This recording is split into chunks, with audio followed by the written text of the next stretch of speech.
Hello everyone, स्वागत है आपका हमारे चैनल पे। और आज है आपका 20 मार्च, है ना।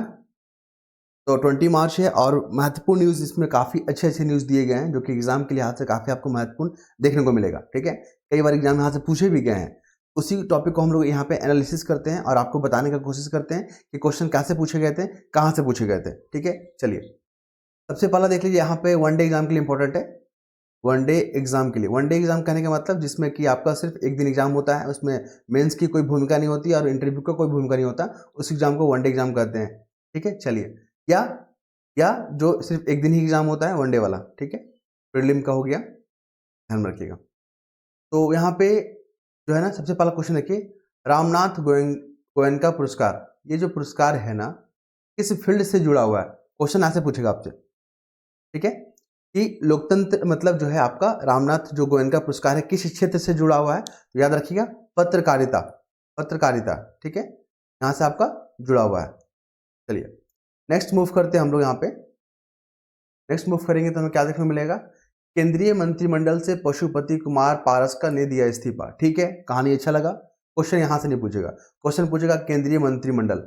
आपको पता है ना, राष्ट्रपति सारे जो पावर एग्जीक्यूटिव पावर है वो हमारे राष्ट्रपति में निहित होते हैं ना। तो राष्ट्रपति जो है ना, अपने पावर का यूज या तो वो खुद करेंगे या जो अपने अधीनस्थ जो उनके अधीन जो भी अधिकारी हैं उनके माध्यम से करेंगे। तो कैबिनेट मंत्री, आपको पता है ना, मंत्रिपरिषद वही एक अधिकारी है जो कि राष्ट्रपति के पावर का ये लोग यूज करते हैं ना, इनको जो संविधान से ये पावर दिया गया है। तो कैबिनेट मंत्रिमंडल आर्टिकल 74 में जो इसका वर्णन किया गया है, याद रखिएगा। और केंद्रीय मंत्रिमंडल का जो हेड होता है ना, वो होते हैं प्रधानमंत्री। और प्रधानमंत्री की नियुक्ति कौन करता है, अपॉइंटमेंट कौन करता है? राष्ट्रपति। ये क्वेश्चन पूछा गया है, इसलिए मैं आपके साथ यहाँ पे शेयर कर रहा हूँ। और यहाँ पे जो मंत्री होते हैं ना, जो मिनिस्टर होते हैं, उनका नियुक्ति कौन करता है? तो प्रधानमंत्री की सिफारिश पर राष्ट्रपति करते हैं। आर्टिकल 74 केंद्रीय मंत्रिमंडल से डील करता है, आपको ये याद रखना है, कई दफा एग्जाम में पूछे जा चुके हैं। ठीक है, और केंद्रीय जो मंत्रिमंडल होता है ना, ये एग्जीक्यूटिव पावर होता है। आपको पता है सरकार में 3 अंग होता है, एक लेजिस्लेटिव होता है, एक एग्जीक्यूटिव होता है, दूसरा जुडिशरी होता है। और असेंबली मतलब लेजिस्लेटिव का काम क्या होता है? कानून बनाना। एग्जीक्यूटिव का काम क्या होता है? उस कानून को लागू करना।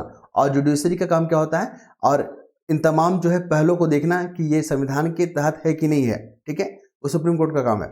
चलिए यहाँ पे हम लोग देख लिए, नेक्स्ट मूव करते हैं हम लोग। तो हमें जो देखने को मिल रहा है यहाँ पे, ये देखिए सीएए को लेकर बार बार न्यूज में आ रहा है। तो यहाँ पर जो एग्जाम में पूछे गए मैं आपको बता देता हूँ। सीए का फुल फॉर्म याद रखिए, वन डे एग्जाम के लिए महत्वपूर्ण है, सिटीजन अमेंडमेंट एक्ट। ठीक है, क्योंकि अब जो है स्टेट पीसीए में बहुत फुल फॉर्म पूछ रहा है, चैट जीपीटी का पूछ दे रहा है, एसएचजी का सेल्फ हेल्प ग्रुप का पूछ दे रहा है, ओटीटी प्लेटफॉर्म का पूछेगा, और टीआरपी जैसे शब्द जो है न्यूज में आते हैं ना, तो क्वेश्चन पूछने की पूरी संभावना है। तो सीए पर रोक लगाने से सुप्रीम कोर्ट का इनकार, हम कल भी मैंने इसका जिक्र किया था, आपको बता दें। सीए क्या होता है ना, जो 3 देश है, अफगानिस्तान, बांग्लादेश और पाकिस्तान, यहाँ पे जो माइनॉरिटी हैं, मुस्लिम को छोड़कर माइनॉरिटी है। देखिए ये सब जो कंट्री है ना, यहाँ पे जो है आपका मुस्लिम बहुबल जो देश है यहाँ पे, ठीक है, वहाँ पे वो लोग मेजोरिटी में है। तो माइनॉरिटी में जो है हिंदू हो गए, फिर सिख हो गए, ईसाई हो गए, बौद्ध, जैन, पारसी, ये 6 कम्युनिटी है ना, वहाँ पर माइनॉरिटी में होते हैं। तो वहाँ पे क्या होता है, जबरन धर्म परिवर्तन जैसे उन पे जो है वहाँ पे दबाव दिया जाता है, शोषण होता है उनका, फिर वहाँ पे दुष्कर्म किए जाते हैं, प्रताड़ना की जाती है। तो ये सब कौन बर्दाश्त करेगा? कोई बर्दाश्त नहीं करेगा। तो अपने भारत में ही आएंगे ये लोग, तो उनको नागरिकता देने का काम करेगा। आपको बता दें, यहाँ पे जो सिटीजन पहले से हैं उनकी नागरिकता छीनने का काम नहीं करेगा। ठीक है, ये तो हो गए 3 देश हो गए। और आपको बता दें नागरिकता को लेकर, सिटीजन को लेकर, नागरिकता जो होता है ना, सिटीजन, ये अधिकार जो है संसद को दिया गया है। नागरिकता से जुड़े जितने भी पहलू हैं उस पर कानून बनाने का अधिकार किसको दिया गया है? हमारे संसद को दिया गया है। आप इसको ध्यान में रखिएगा। नागरिकता जो है ना, आर्टिकल 5 से 11 जो है यहाँ पे आपको देखने को मिलेगा भाग 2 में। ठीक है, भाग 2 में पूछता है कि भाग 2 किससे जुड़ा हुआ है? तो सिटीजन से जुड़ा हुआ है। भाग 3 किससे जुड़ा हुआ है? ये फंडामेंटल राइट से जुड़ा हुआ है। तो ये तमाम जो है आप पहलुओं को याद रखेंगे। आर्टिकल 12 से जो है आपका 35, ये क्या डील करता है? 12 से 35 आपका फंडामेंटल राइट को डील करता है, याद रहेगा, महत्वपूर्ण है। चलिए फिर आ जाइए, लोकसभा चुनाव ने यूपीएससी की प्रारंभिक परीक्षा 16 जून को बढ़ा दी। अब जो यूपीएससी का जो एग्जाम होगा, यूनियन पब्लिक सर्विस कमीशन, उसका एग्जाम जो है 16 जून को होगा। ठीक है, क्वेश्चन यहां से नहीं पूछेगा, क्वेश्चन पूछेगा यूपीएससी। आपको पता है ना, आर्टिकल 315 जो है डील करता है यूपीएससी से, यूनियन पब्लिक सर्विस कमीशन से। और ये कॉन्स्टिट्यूशन बॉडी याद रखिएगा, यूपीएससी हो गया, इलेक्शन कमीशन हो गया, फिर आपका वित्त आयोग हो गया, फाइनेंस कमीशन हो गया, सारे कॉन्स्टिट्यूशनल बॉडी हैं। यही क्वेश्चन पूछता है कि कौन सा कॉन्स्टिट्यूशनल बॉडी है, कौन सा कॉन्स्टिट्यूशनल बॉडी नहीं है। स्टेट पीसीएस में तो खूब भर भर के पूछता है एकदम। तो ये सब क्वेश्चन को आप ध्यान में रखिएगा, ठीक है। चलिए आगे जब हम लोग बढ़ेंगे तो हमें क्या देखने को मिलता है, एक और यहाँ से जो है दिल्ली एक बार फिर दुनिया का सबसे प्रदूषित राजधानी बना, ठीक है। क्वेश्चन यहाँ से कैसे पूछता है ये देख लीजिए। पूरे विश्व में जो शहर होता है ना, ठीक है, कैपिटल है ना, तो अगर राजधानी की बात करें तो दिल्ली सबसे प्रदूषित शहर है यहाँ पे, याद रखिएगा, कैपिटल में अगर बात करें। और बिहार का एक बेगूसराय जगह आ गया है, बेगूसराय जिला है बिहार का, वो जो है महानगर में सबसे प्रदूषित शहर में आ गया। ये दो फैक्ट आप याद रखिएगा, वनडे एग्जाम के लिए महत्वपूर्ण है, ठीक है। चलिए यहाँ पर देखेंगे, अब आपको मेंस आंसर राइटिंग में यहाँ से पूछेगा कि वायु प्रदूषण के क्या प्रभाव होते हैं। तो प्रभाव में आपको क्या लिखना है, यहाँ पे वायु प्रदूषण से क्या प्रभाव होता है। अगर स्वास्थ्य के क्षेत्र में बात करेगा पूछेगा तो आपको यहाँ लिखना है अस्थमा जो है होने की संभावना बढ़ जाता है, कैंसर, फिर हार्ट अटैक, फेफड़ों संबंधी बीमारियां आपको देखने को मिलता है। ये इम्पैक्ट हो गया वायु प्रदूषण का। एक आंकड़ा याद रखिए डेटा कि हर साल WHO के अनुसार, डाटा के अनुसार हर साल जो है ना 70 लाख से जो अधिक लोग जो है ना वायु प्रदूषण की समस्या से क्या हो जाता है, समय से पहले जो उनकी मृत्यु हो जाती है। तो ये आंकड़ा याद रखिएगा। आपको ये भी बता दें कि ये जो वायु प्रदूषण हो रहा है ना, उसके लिए जिम्मेदार कारक में अगर आप देखोगे ना तो धुआं जो पराली जलाने से, आपको देखोगे जो दिल्ली में जो प्रदूषण हुआ है वो आसपास जो राज्य है वहाँ पे जो पराली जलाते हैं, ठीक है, उससे जो है यहाँ पे वायु प्रदूषण की समस्या देखा गया है। फिर वाहन में जो इस्तेमाल हो रहा है, फॉसिल फ्यूल हो रहा है, जैसे डीजल पेट्रोल वगैरह यूज हो रहा है, उससे भी वहाँ पे आपको क्या देखने को मिल रहा है, प्रदूषण देखने को मिलता है। आप कूड़ा जलाते हैं तो उससे भी प्रदूषण होता है। तो ये तमाम फैक्ट को आपको याद रखना है, ठीक है। चलिए इसके बाद हम लोग आगे बढ़ेंगे तो हमें जो अगला जो है महत्वपूर्ण न्यूज़ देखने को क्या मिलेगा। मैंने यहाँ पे सारे पॉलिटिकल न्यूज़ है, पॉलिटिकल न्यूज़ को एकदम स्किप करना है। अगर आपको समय मिलेगा तो पढ़िएगा, लेकिन समय बहुत लिमिटेड होता है हमारे पास। अब यहाँ पे हम लोग बात करेंगे, यहाँ पे नहीं, यस, आगे मैंने आर्टिकल को नोट किया था। देखिए ये हमारा एडिटोरियल पेज है ना, और यहाँ से आपको मेंस के लिए काफ़ी जो थॉट आपको समझ में आएगा कि किस चीज़ को कैसे लिखा जाता है। देखिए वनों को बचाने के लिए ना चुनौती, क्वेश्चन ऐसे पूछा था। देखिए आपको बताते हैं, वनों को बचाने के लिए तो वन जो है आपकी फॉरेस्ट, उसको बचाने के लिए आपका न्यूयॉर्क, ठीक है, न्यूयॉर्क डिक्लेरेशन याद रखिएगा, ठीक है। डिक्लेरेशन किससे जुड़ा हुआ है, वन को प्रोटेक्शन देने के लिए। 2014 में ये अभियान आया था, ये क्वेश्चन यूपीएससी में पूछा गया था, याद रखिएगा। तो न्यूयॉर्क जो डिक्लेरेशन है वो आपके वन के संरक्षण से जुड़ा हुआ है। 2014 में इसको इस कॉन्सेप्ट को किया गया था कि 2030 तक हमें जो है वन को प्रोटेक्ट करना है, उनका तहस नहस नहीं करना है, ठीक है। चलिए यहाँ पे इंपॉर्टेंट फैक्ट क्या है मैं आपको यहाँ पे बता देता हूँ। यहाँ पे याद रखिएगा राष्ट्रीय वन नीति अधिनियम जो है आपका 1988, ये जो है ना राष्ट्रीय वन नीति जो है ना 1988, इसके तहत जो है ना ये निर्णय लिया गया कि पूरे भारत का जितना ज्योग्राफिकल एरिया है उसका 33% पे वन होना चाहिए। ये फैक्ट जो है कई दफा एग्जाम में पूछा गया है, याद रखिएगा इसको, ठीक है। ग्लासगो जलवायु सम्मेलन भी आपकी जो है वन से जुड़ा हुआ है, वन की प्रोटेक्शन से जुड़ा हुआ है। दो फैक्ट हो गए यहाँ पे। आपको ये बता दें, देखिए उष्ण कटिबंधीय जो होता है ना, जैसे ये अपना पूरा ग्लोब है, यहाँ पे क्या हो गया, इक्वेटर पास करता है, तो यहाँ पे उष्ण कटिबंधीय वन देखने को मिलेगा ये आसपास क्षेत्र में, ठीक है। और सबसे घना वाला इलाका आपको यहीं पर देखने को मिलेगा। चलिए अब हम लोग बात करेंगे, यहाँ पे कुछ और देखने को मिलेगा। पिछले बार यूपीएससी में पता कैसा क्वेश्चन पूछा था, स्टेटमेंट बना के। सिर्फ देखिए जिस तरह जो वन होता है ना, फॉरेस्ट होता है, वो लंग्स का काम करता है। जैसे हमारे बॉडी में लंग्स क्या है, फेफड़ा जो होता है ना, वो क्या करता है, वायु को प्यूरिफाई करता है, वायु को प्यूरिफाई करके फिर वो आपका उस लिहाज से काम करता है। तो वन भी जो है हमारे पृथ्वी पे फेफड़ा के जो है मुताबिक जो है कार्य करता है, ठीक है। क्वेश्चन कैसे पूछा था देख लीजिए यूपीएससी में। तो जिस तरह फेफड़ा का जो काम है, वन जो फेफड़ा हो गया या लंग्स हो गया, जो कार्य होता है, उसी प्रकार वन का काम होता है। तो किडनी के रूप में कौन सा फॉरेस्ट जो काम करता है, तो आपको बता दें मैंग्रोव। आपने देखा ना मैंग्रोव वाला, तो किडनी का क्या काम होता है, ब्लड को प्यूरिफाई करना, उसी तरह मैंग्रोव का भी काम वही होता है। तो इस तरह के क्वेश्चन जो फ्रेम किए गए थे, आपको ध्यान रखना है। दूसरा याद रखिएगा, विश्व वानिकी दिवस कब मनाते हैं, 22 मार्च को मनाते हैं। 22 मार्च को मनाते हैं ना। इस बार का थीम याद रखिएगा, वन एवं नवाचार, इसका थीम है ये। और ये न्यूज़ आर्टिकल में आ गया तो पूछने की पूरी संभावना है, ठीक है। चलिए और क्या देखेंगे हम लोग यहाँ पे, और यहाँ पे हम लोग देखेंगे, देखिए पर्यावरण जो विशेषज्ञ है ना, जो इन्वायरमेंटलिस्ट होते हैं, उनके अनुसार जो है अगर वनों की संख्या अगर घट रहा है ना, तो जैव विविधता जो बायोडाइवर्सिटी है ना, उस पर पूरा असर पड़ता है। इसको ध्यान में रखिएगा। जिस तरह आपको बता दें यहाँ पे जो वन है, वन का क्या महत्व है ये देख लीजिए। ये क्या करता है, कार्बन डाइऑक्साइड को सोखने का काम करता है और आपको बेहतर ऑक्सीजन प्रदान करेगा। फिर वन वर्षा कराने में इसका महत्वपूर्ण योगदान होता है। तापमान को नियंत्रित करने में इसका महत्वपूर्ण योगदान होता है। मृदा में जो कटाव होता है, जो संक्षारण होता है, ठीक है, अपरदन होता है, उसको रोकने में ये काम करता है। जैव विविधता को प्रोटेक्शन करने में काम होता है। तो ये जो है ना वन का इंपॉर्टेंस आप लिखोगे। क्वेश्चन आप कैसे फ्रेम करेगा कि वन की महत्व को बताएं और इसके क्या प्रभाव है और ये क्यों घट रहा है वर्तमान में, उसके कारणों का चर्चा करें। इस तरह के क्वेश्चन फ्रेम करेगा तो आपको पूरा का पूरा आर्टिकल पढ़ना पड़ेगा, यहाँ पे देख सकते हैं। चलिए अब हम लोग बात करेंगे निष्पक्षता का तकाजा। ठीक है, अच्छा लगा सुन के हमें।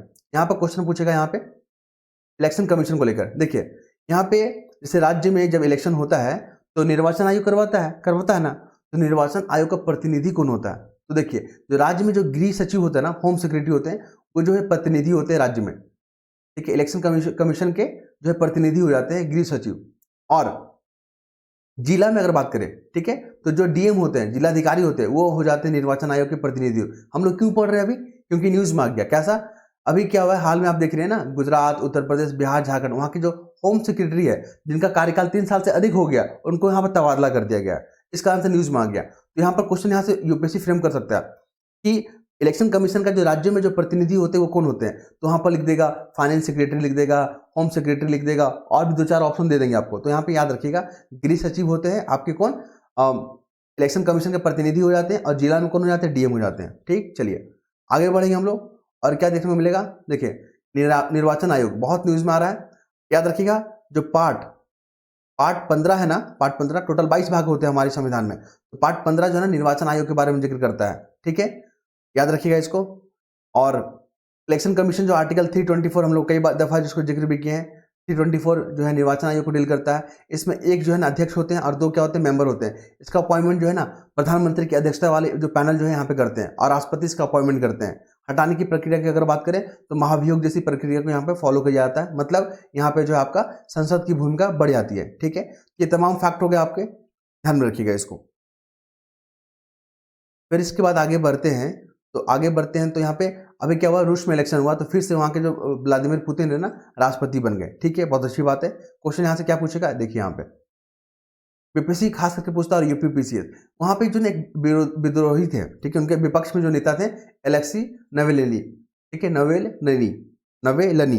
तो इनका नाम याद रखिएगा, जो करीब हमको लगता है 50-100 बार इनका न्यूज में आ चुका है नाम। ठीक है, तो यहाँ से क्वेश्चन पूछने की पूरी संभावना है। एलेक्सी नवेलनी ये जो है ना विपक्ष के नेता थे, और इनका जेल में रहते हुए मृत्यु हो गया। कैसे हुआ अभी तक इसका खुलासा नहीं हुआ। तो ये जो है रशिया से जुड़े हुए थे, याद रखिएगा, महत्वपूर्ण नाम है ये। फिर आगे बढ़ते हैं हम लोग। समय कितना हो गया, 12 मिनट हो गया, और हमारे पास 8 मिनट है, फटाफट चीजों को कवर करेंगे। देखिए चंबल घाटी में घर घर में गरैया को लेकर याद रखिएगा। देखिए मान लो कोई भी डाइवर्सिटी, बायोडाइवर्सिटी में आपको क्या हो गया, पशु पक्षी हो गए, पेड़ पौधे है ना, तो शहरीकरण के कारण जो है ना वो विनाश के कगार पे चले गए हैं। लेकिन अभी आप चंबल घाटी में देखोगे वहां पे तो इनकी संख्या में जो है देखा गया है, इजाफा देखा गया। तो बहुत ही अच्छा जो है सुखद न्यूज है ये। आपको बता दें आयुसीन के जो है रेड लिस्ट में ये है गौरैया हमारा।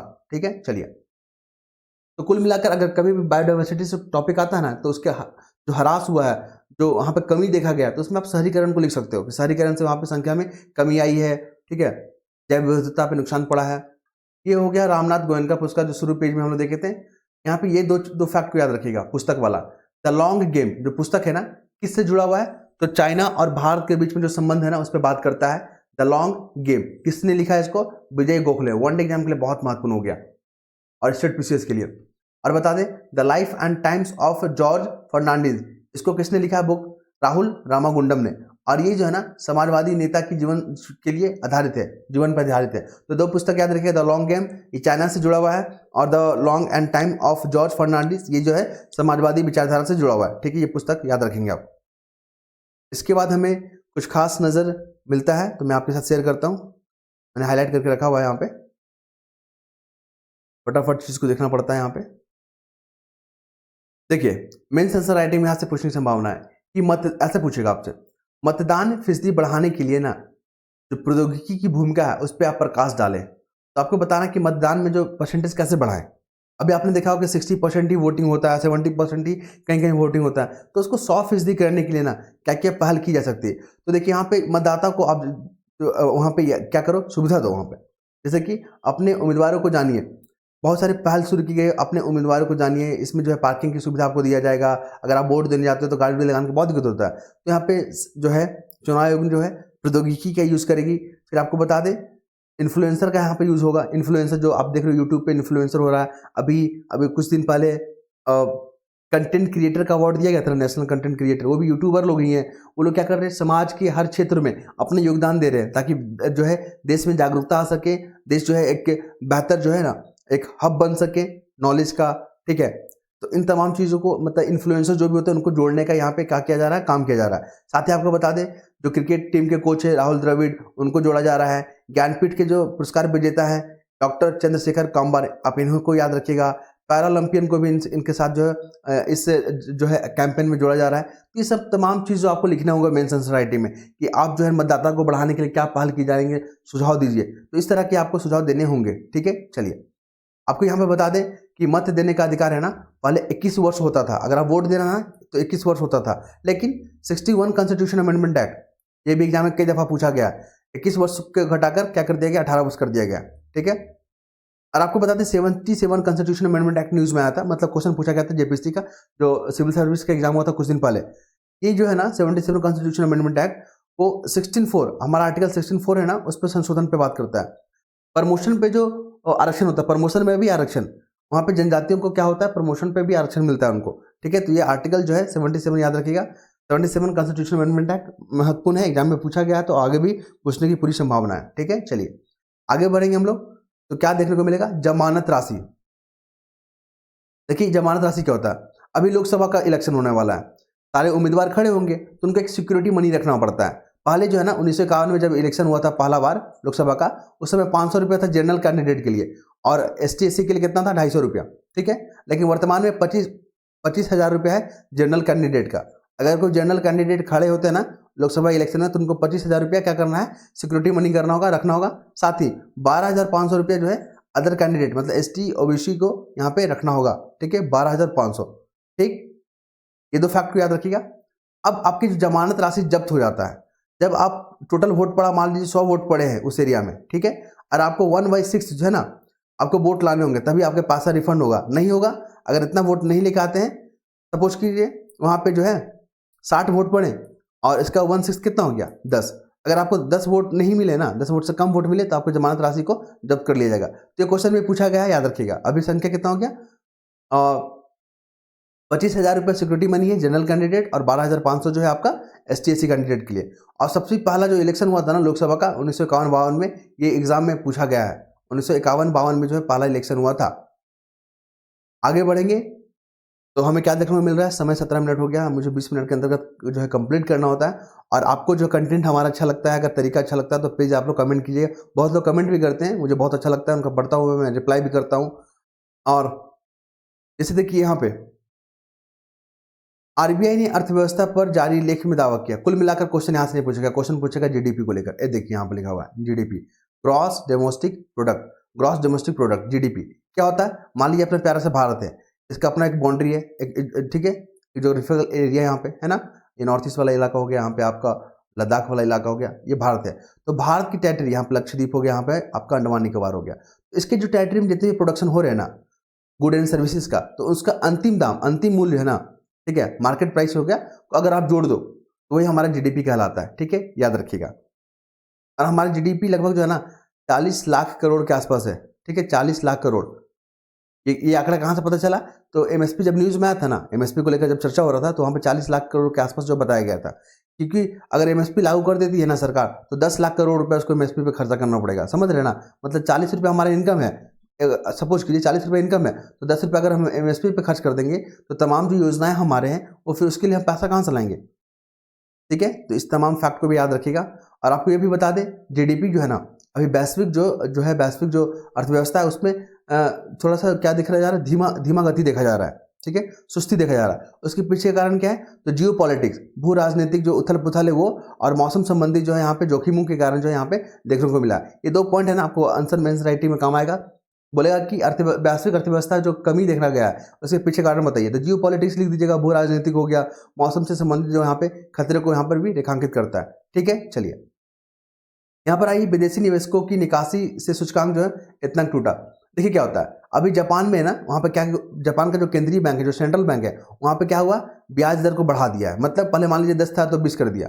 जैसे ब्याज दर बढ़ा दिया है तो जो इन्वेस्टर जो भारत में पैसा लगाए थे, अब वो पैसा निकाल के तो वहाँ लगाएंगे ना, क्योंकि वहाँ पे ज़्यादा उनको रिटर्न मिलेगा। रिटर्न मिलेगा तो याद रखिएगा, जब कोई देश में जो है ना, जो सेंट्रल बैंक अगर कोई नीति में चेंजेस करती है ना, तो उसका इम्पैक्ट भारत में भी पड़ता है। तो इस तरह के क्वेश्चन फ्रेम किए गए हैं यूपीएससी में। उसके बाद आगे आते हैं, अवमानना मामले में रामदेव और बालकृष्ण जो है सुप्रीम कोर्ट से तलब। आपको पता ना, ये जो है रामदेव बाबा और इनका पतंजलि वाला जो कंपनी है, उनसे बहुत सारे प्रोडक्ट बना के जो है एफएमसीजी में डिस्ट्रीब्यूट करते हैं। ठीक है, बहुत लोग यूज़ भी किए होंगे इनका, बहुत लोग यूज़ नहीं भी किए होंगे। ठीक है, क्वेश्चन यहाँ से नहीं पूछेगा। क्वेश्चन पूछता है, यहाँ यूपीएससी में पूछा था कंटेम्प्ट। ठीक है, अवमानना को इंग्लिश से बोलते हैं कंटेम्प्ट बोलते हैं। ठीक है, मान लीजिए कोर्ट ने कुछ आदेश जारी किया, ठीक है, आप उस आदेश को नहीं माने या इग्नोर कर दिए, तो उस पर जो कोर्ट है ना, फिर कानूनी कार्रवाई करेगी, जिसको अवमानना बोलते हैं। एक होता है सिविल प्रोसीजर होता है, एक क्रिमिनल प्रोसीजर होता है। ठीक है, तो अवमानना से क्वेश्चन कैसे पूछा गया था आपको बता दें कि जो कंटेम्प्ट का जो पावर है, वो आपका सुप्रीम कोर्ट और संसद दोनों को पावर दिया गया। संसद भी चाहे तो अवमानना पे जो है कानून बना सकती है, और सुप्रीम कोर्ट जो कोर्ट है ना, जुडिशरी, वो भी अपने कानून बना सकते हैं, नियम बना सकते हैं। ऐसे ही क्वेश्चन फ्रेम किया गया था कि लिख दिया था कि कंटेम्प्ट के जो है पे जो है मामले पे जो कानून बनाने की जो शक्ति है, सिर्फ और सिर्फ जो है आपका सुप्रीम कोर्ट को दिया गया है, मतलब कोर्ट को दिया गया है या संसद को नहीं दिया गया। ऐसे क्वेश्चन बनाया गया था। तो आपको बता दें, सांसद और कोर्ट दोनों को यहाँ पे पावर दिया गया, मतलब जुडिशरी और लेजिस्लेटिव दोनों कानून यहाँ पे बना सकती है। ऐसे ही क्वेश्चन पूछा था यूपीएससी में, तो मैंने आपके साथ शेयर कर दिया। ठीक है, चलिए आगे मूव करते हैं। तो हमें क्या देखने को मिलता है, यहाँ पे क्या हुआ कि देखिए, अभी यहाँ पे शक्ति को लेकर यहाँ पे पक्ष विपक्ष की तरफ यहाँ पे जो है चल रहा है। कांग्रेस के जो कदावर जो नेता है, क्या नाम है, राहुल गांधी, उन्होंने जो है सनातन धर्म को लेकर टिप्पणी कर दी है वो। ठीक है, क्वेश्चन यहाँ से फ्रेम नहीं करेगा। आपको पता ना, आर्टिकल 25 से 28 ये क्या है, हमारा फंडामेंटल राइट है, और यहाँ पे धर्म को फॉलो करने की यहाँ पे क्या दी जाती है, आज़ादी दी जाती है। हमारा जो है ना संविधान, वह सेक्युलर की बात करता है। ये सेक्युलर वर्ड जो है ना शुरू से नहीं था, ये शुरू में नहीं था, जब हमारा प्रीएम्बल बना था तो उस समय नहीं था। इसको 40 जो है ना सेकेंड अमेंडमेंट एक्ट के तहत जो है इसको जोड़ा गया था 1976 में। तो ये क्वेश्चन पूछा गया था, सॉवरेनिटी, सोशलिस्ट, सेक्युलर, 3 वर्ड हो गया, डेमोक्रेटिक और रिपब्लिक। ऐसे क्वेश्चन पूछा था कि आप इसको अरेंज करके दिखाइए कि प्रीएम्बल में कैसे वर्ड हमारा लिखा हुआ है। तो एस फॉर सॉवरेन हो गया, एस फॉर हमारा सोशलिस्ट हो गया, ये हो गया सेक्युलर हो गया, डेमोक्रेटिक हो गया और रिपब्लिक हो गया। तो डेमोक्रेटिक रिपब्लिक पहले से था, सॉवरेन भी पहले से था, लेकिन ये सोशलिस्ट वर्ड, सेक्युलर वर्ड और इंटीग्रिटी ये ना 42nd अमेंडमेंट एक्ट के तहत जोड़ा गया था। तो आप इसको ध्यान में रखिएगा, क्वेश्चन जो है पूछे गए हैं स्टेट पीसीएस में भी, भर के क्वेश्चन पूछा जाता है एकदम। चलिए यहाँ पर देख लेते हैं, अब चाइना क्या बोल रहा है अरुणाचल प्रदेश को, कि अरुणाचल प्रदेश जो है ना, हमारा नॉर्थ ईस्ट वाला अरुणाचल प्रदेश, वो मेरा हिस्सा है, वो मेरा तिब्बत का हिस्सा है। चाइना ऐसे बोल रहा है। भारत ने बोला कि अरुणाचल प्रदेश ना भारत का अभिन्न अंग रहा है, अभिन्न अंग था और रहेगा। ठीक है, तो यहाँ पे जिजांग याद रखिएगा। जिजांग का मतलब क्या होता है, जिजांग चाइना वर्ड में अगर बात करें, चाइनीज वर्ड में बात करें, तो जिजांग मतलब होता है तिब्बत का क्षेत्र। तिब्बत का क्षेत्र के रूप में जो है ना अरुणाचल प्रदेश पर क्लेम कर रहा है, वो मेरा हिस्सा है। तो जिजांग आप याद रखिएगा इसको। ठीक है, चलिए। और भारत ने जो है बेतुके आधार बताया कि चाइना जो है ना ये साम्राज्यवादी है, ये कुछ भी करते रहता है। तो इस तरह की बातें यहाँ पर देखने को मिला। आगे बढ़ेंगे हम लोग तो देखने को मिलेगा H1B वीजा। क्वेश्चन यहाँ से कैसे पूछेगा, ये अमेरिका का H1 वीजा। देखिए बहुत लोग आपको देखे ना, बहुत लोग का प्लेसमेंट होता है, फॉरेन में लग जाता है, तो अमेरिका में भी बहुत लोग का प्लेसमेंट हो जाता होगा। जैसे कि जो बीटेक कर लिए हैं, बहुत लोग जो यहाँ पे बाहर जॉब करने चाहते हैं, तो उनको जो वहाँ पे जॉब मिलता है, वहाँ पे जो रहने की जो सुविधा मिलता है, वो H1B वीजा के कारण ही मिलता है, याद रखिएगा। ठीक है, तो H1B वीजा का तो जो कंपनियां में आपने इंटरव्यू दिया और आप पास करके आपको बुलाया गया अमेरिका में काम करने के लिए, तो आपको H1B वीजा ही ऑफर किया जाता है। इसी वीजा के आधार पे आप जाओगे, वहाँ पे काम करोगे, वहाँ पे रहने का आपको वहाँ पे सुविधा दिया जाता है। ठीक है, तो ये इंपॉर्टेंट है, याद रखिएगा। भारत और चाइना से बहुत जो है कामगार जो होते हैं ना, अमेरिका में जाके काम करना चाहते हैं वो लोग। ठीक है, तो H1B वीजा ही उनको मिलता है। इसके बाद हम बात करेंगे, देखिए अभी क्या हो रहा है ना, अपशब्द वाली सामग्री को नियंत्रित नहीं किया जा सकता। कुल मिलाकर अभी जो OTT प्लेटफॉर्म पे जो आपने सीरीज देखता हो, वेब सीरीज देखते हैं वहाँ पे, तो वहाँ पे एक वेब सीरीज है, ठीक है, कॉलेज रोमांस, तो उसमें बहुत अश्लील जो शब्द का प्रयोग किया गया है। तो उस पर लगाम लगाने के लिए तो वहाँ पे अभी FIR वगैरह दर्ज किया गया है। OTF के जो है आपके देखिए जो निर्देशक हैं, समृद्धप्रीत, नाम यही नहीं पूछेगा, और अपूर्वा अरोड़ा, ये भी काफ़ी फेमस है। अपूर्वा अरोड़ा नाम सर्च कीजिएगा ना गूगल में, तो आपको दिख जाएगा कौन थी वो। ठीक है, तो यहाँ पे IT जो है अधिनियम है, उसका सेक्शन 67 के तहत यहाँ पे FIR दर्ज किया गया है। ठीक है, क्वेश्चन यहाँ से नहीं पूछेगा, भूल जाइए। यहाँ से क्वेश्चन पूछेगा ओटीटी का फुल फॉर्म। ये ओटीटी मंच जो है ना क्या है, वनडे पूछेगा तो वनडे एग्जाम में पूछ देगा तो ओवर द टॉप यहाँ फुल फॉर्म पूछ देगा। और यूपीएससी पूछना चाहेगा तो ओटीटी को लेकर जो है ना क्या जो है प्रावधान किए गए हैं, कौन इसे कंट्रोल करता है। तो आपको बता दें आईटी अधिनियम जो है ना 2000 वाला, उसी के तहत इसको क्या किया जाता है, रेगुलेट किया जाता है। बस इतना ध्यान रखिएगा। फिर आ जाइए यूपीएससी परीक्षा को लेकर मणिपुर सरकार ने दिल्ली हाईकोर्ट में कहा कि परीक्षा केंद्र राज्य के बाहर बनाने के पक्ष में। अभी मणिपुर में जो क्राइसिस चल रहा है माइती और आपका कौन कुकी के बीच में चल रहा था ना, आपने देखा था। तो अब यूपीएससी का एग्जाम होना है तो सेंटर तो वहां भी बनेगा, अपने भारत के कई जो महत्वपूर्ण क्षेत्रों में बनता है ना। तो वहाँ पर वहाँ की सरकार ने बोला कि आप यहाँ पे जो है सेंटर मत बनाइए, राज्य के बाहर कहीं और बना दीजिए, लेकिन जो भी यात्री जो बाहर जाएंगे उनको जो है आप भाड़ा वगैरह दे दीजिए। ठीक है, क्वेश्चन यहाँ से नहीं पूछेगा। क्वेश्चन पूछता है यूपीएससी वाला, ये वाला, ये हमारा कॉन्स्टिट्यूशनल बॉडी है। आर्टिकल जो है ना 315 डील क्या करता है, हमारा यूपीएससी से डील करता है, याद रखिएगा।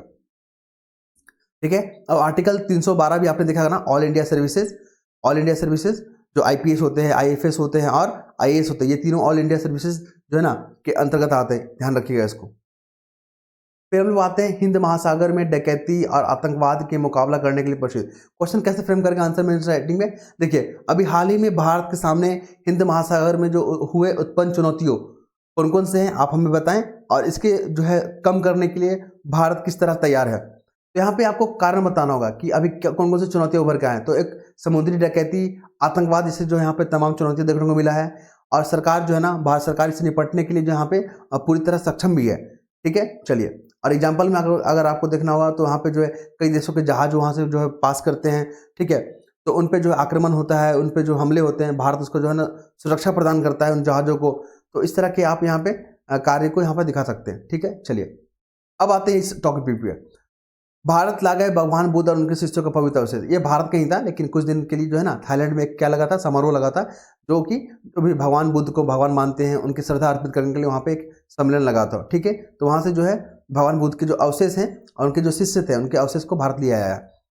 याद रखिएगा, सारीपुत्र और मोड गलायन ये कौन थे, तो भगवान बुद्ध के कौन थे, ये अनुयायी थे, शिष्य थे। याद रखिएगा। क्वेश्चन यहाँ से पूछता है धर्म चक्र परिवर्तन, बहुत बार एग्जाम में पूछा गया धर्म चक्र परिवर्तन, ये हमारे बुद्ध से ही जुड़े हुए हैं, बुद्ध भगवान से जुड़े हैं। धर्म चक्र परिवर्तन, महापरिनिर्वाण, ठीक है, ये क्या है। तो जब भगवान बुद्ध ने पहला जो अपना उपदेश दिया था ना, उसको धर्म चक्र परिवर्तन कहते हैं। ठीक है, और जब उन्होंने अपने शरीर को त्याग दिया था ना, तो जब उनका मृत्यु हुआ था उस घटना को महापरिनिर्वाण करते हैं। जब उनको ज्ञान की प्राप्ति हुई ना पीपल पेड़ के नीचे, तो उसको जो है ना निर्वाण बोलते हैं। ठीक है, या कैवल्य बोलते हैं। केवल आपका जो है जैन धर्म में भी जुड़ा हुआ है। तो इस तमाम चीज़ों को आप ध्यान रखिएगा। इन्होंने 4 आर्य सत्य दिया था, 4 सत्य कहा था। एक दुख होगा, दुख के कारण होंगे, दुख का अंत होगा और दुख का समाधान होगा। ये 4 आर्य सत्य भी याद रखिएगा, एग्जाम में कई दफा एग्जाम में पूछे जा चुके हैं। इनका जन्म को लेकर पता ही है, भगवान बुद्ध इनका जन्म कहाँ हुआ था और इनका मृत्यु कहाँ हुआ, कुशीनगर में हुआ था, लुम्बिनी में इनका जन्म हुआ था। ठीक है, चलिए, और इनको ज्ञान प्राप्ति हुआ था गया का जो बौद्धि वृक्ष है वहाँ पे हुआ था। और वो जो वृक्ष जो लगा हुआ ना, पीपल का वृक्ष, उसको आप छू नहीं सकते हैं। हाँ, उसका पत्ता अगर गिरा हुआ है ना तो आप उसको छू सकते हैं, लेकिन पेड़ को आप टच नहीं कर सकते हैं। ठीक है, ये आप जब कभी जाओगे गया तो वहाँ देखने को मिलेगा। फिर आगे जब हम लोग मूव करेंगे तो हमें जो अगला मुद्दे जो मिलता है महत्वपूर्ण, 28 मिनट हो गया ना। और स्पोर्ट्स सेक्शन में मुझे कुछ खास नज़र नहीं आया, बस ये जो क्या नाम है इनका, जो संधू हैं, ये कमेंट्री करेंगे फिर से इसी के बारे में, इन्हीं के बारे में जो न्यूज़ छपा हुआ है। बाकी मुझे कुछ खास नज़र नहीं आया। आई होप आप चीज़ों को समझ पा रहे होंगे। अगर कुछ भी क्वेरी होगा, आप हमें फीडबैक या हमें कुछ समाधान देना चाहते हैं तो कमेंट बॉक्स पे आप जरूर कमेंट करेंगे। और हमारा जो ये आपका सीरीज कैसा लग रहा है, तरीका कैसा लग रहा है, आप उसके के लिए भी आप कमेंट करेंगे। ठीक है, क्योंकि आपका कमेंट ही जो हमें आगे काम करने के लिए क्या करता है, मुझे उत्साहित करता है। धन्यवाद।